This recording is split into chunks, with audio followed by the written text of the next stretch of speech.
जिद है जब वो अपनी पत्नियों से डिमांड करती है किसी चीज़ की, बहुत ही खूबसूरत, बड़ा प्यारा है। जब आप इसको सुनेंगे आपको ये समझ भी आता चला जाएगा कि इसी दम पे गुल्लू बंद बनवाए दे बालमा, मतलब रुकने का नहीं है एक मिनट भी, इसी दम इसी वक्त चाहिए। और उसके बाद क्या क्या चाहिए वो इस गाने में है।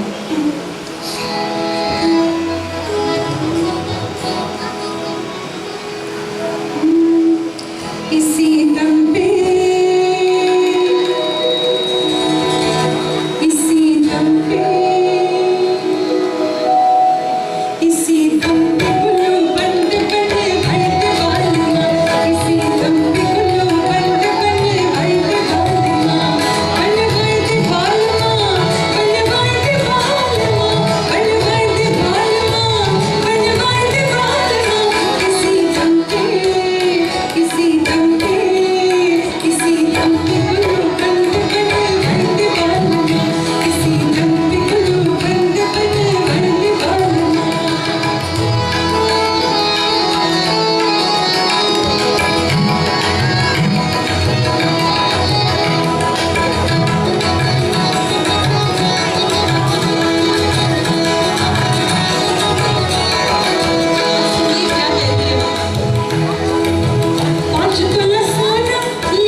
चांदी की बारी है तो वो बढ़ा देना।